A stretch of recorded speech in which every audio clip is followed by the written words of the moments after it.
liked by the other boys. But that acceptance meant I had to acquire this almost disgusted view of the feminine.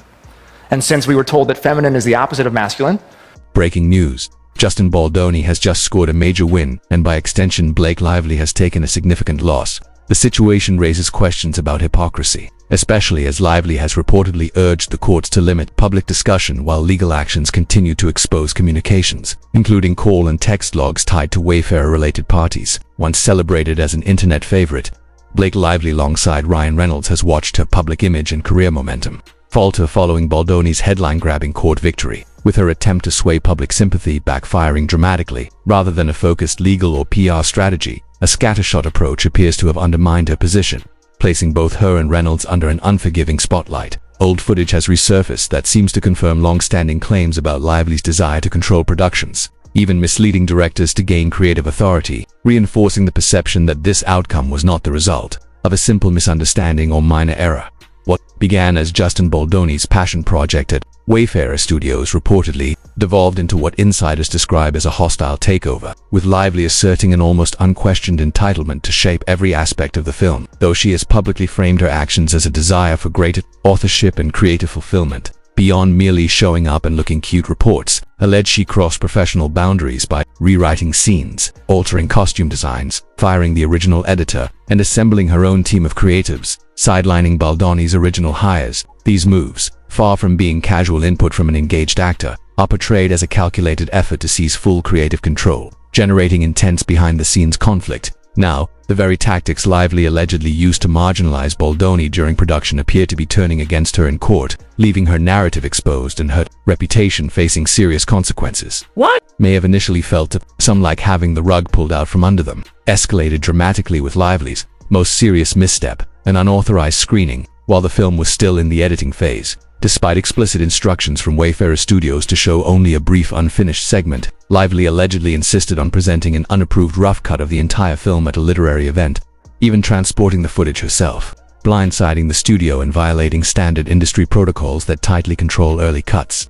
By bypassing the official process, she reportedly undermined the film's distribution strategy and handed Justin Baldoni critical leverage in his legal case. What began as a dispute over creative boundaries quickly escalated further, with allegations that Lively shifted into full attack mode by leaking sensitive information to the New York Times in an effort to damage Baldoni and Wayfarer Studios, timing the article to coincide with the escalation of the lawsuit and frame herself as the aggrieved party. Insiders claim this media strategy spectacularly backfired in court, where Lively gained little traction. Her attempt to impose a gag order on Baldoni's attorney, Brian Friedman, was dismissed. Her effort to avoid depositions was denied, and the judge refused to limit Friedman's ability to speak publicly, allowing him to openly challenge her narrative. These rulings dismantled Lively's PR strategy, leaving her unable to control the public conversation while simultaneously appearing on television, making jokes about the situation, a move critics called hypocritical given her push to silence discussion in court. As the judge questioned inconsistencies in her claims, particularly the scope and timing of the alleged campaign against her, the legal defeats mounted, and the fallout began to ripple through her career, with industry insiders reportedly growing wary of working with an actress perceived as willing to overstep boundaries, seize control of productions, and create costly turmoil that studios are increasingly unwilling to risk.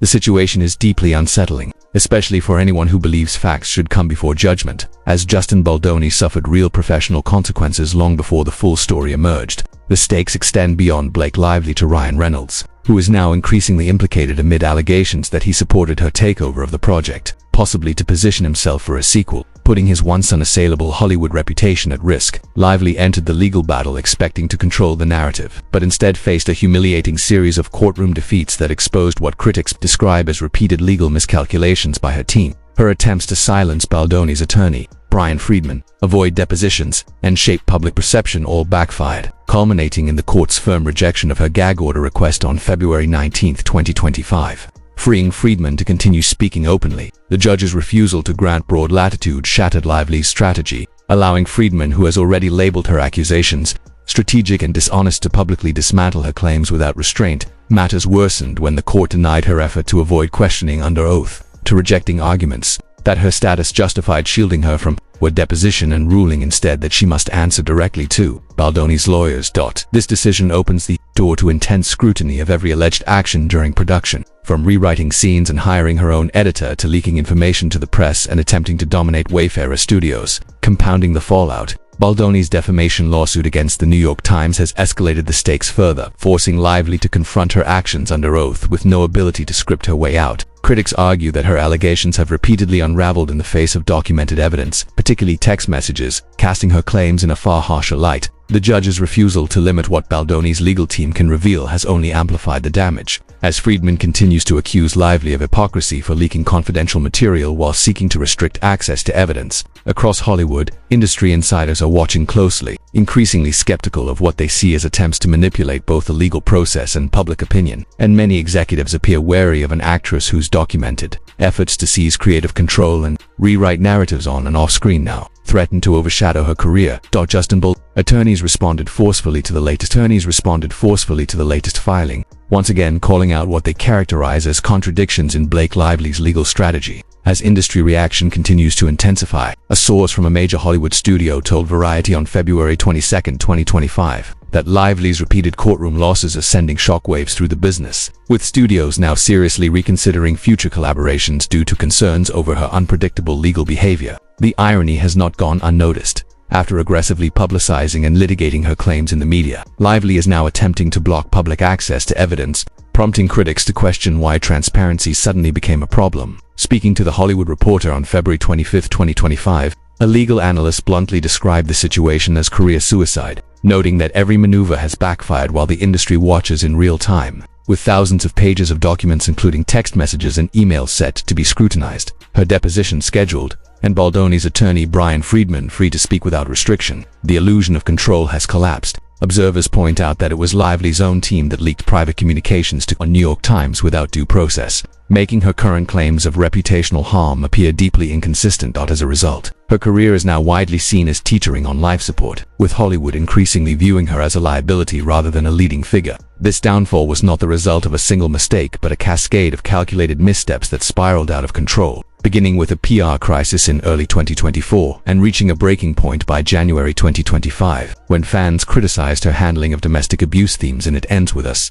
The release of a romanticized trailer on January 14 sparked fierce backlash for misrepresenting the book's core message, forcing Sony to re-read it and re-release it just days later, though the damage was already done. Subsequent legal claims, press statements, and even jokes made publicly by Ryan Reynolds about her allegations only compounded the fallout, reinforcing the perception that her team prioritized publicity over consistency. What was once a carefully curated public image has unraveled into a cautionary tale, with many insiders believing the reputational damage may be irreversible.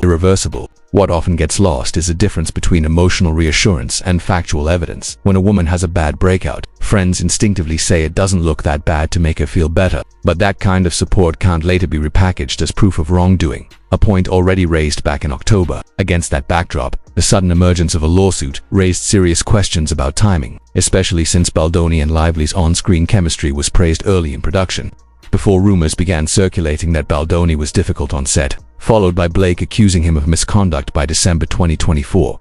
Many now question whether this escalation was coincidental, with some arguing her legal team leaned on familiar matura tactics that, for a time, didn't require strong evidence so much as pressure on men eager to avoid prolonged court battles. By February 2025, another theory surfaced suggesting Blake and Baldoni had developed a close off-screen rapport that made Ryan Reynolds uneasy, fueled by leaked text messages first reported by the New York Times on February 8, 2025, in which Baldoni sent late-night voice notes discussing the script, and personal struggles messages that weren't overtly flirtatious but intimate enough to raise eyebrows. Lively's defense insists she never attempted to take over the film and that her claims were strictly about sexual harassment, emphasizing that none of her requested protections were tied to creative control. Yet critics point out inconsistencies, including her claim of discomfort during a dance scene while allegedly engaging Baldoni out of character herself. Reynolds was reportedly aware of the frequent communication and unhappy with it, and a source told Variety on February 12, 2025, that while he wasn't controlling, he was clearly uncomfortable with how much Blake and Justin were talking. Meanwhile, Baldoni's career collapsed with stunning speed. His agency dropped him in early January 2025, podcast deals vanished, and to film projects evaporated, prompting observers to ask who benefited from the fallout.